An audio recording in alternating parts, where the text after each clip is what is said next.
लोगोफोर आंनि बेनाव नार्जारि इउटुब चेनेल बरायबाय आं दा नै साम'खायाव दंबाय साम'खायाव मानो होनब्ला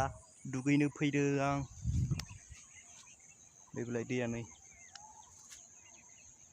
दुगैनोबो दैया एकदमबारे लेथ्राथारलै साब दालाय होदों नामा साम'खा सेराव दालाय होदों दालाय बेनिखायनो गुबुंले आरोना उफाय गैला दुगैनांसिगोन लोगोफोर आं देखायनि नोंथांमोननो बैबायदि सेर सेरावहाय माने हाब्रां खुरखानायखौ दालाय होगासिनो दं आरोना एसे खर'आवहाय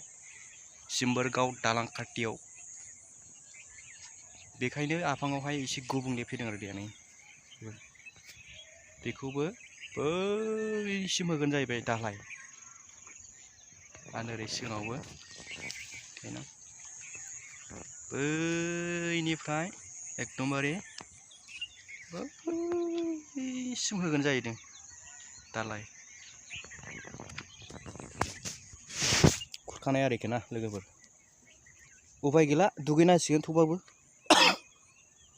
लोगोफोर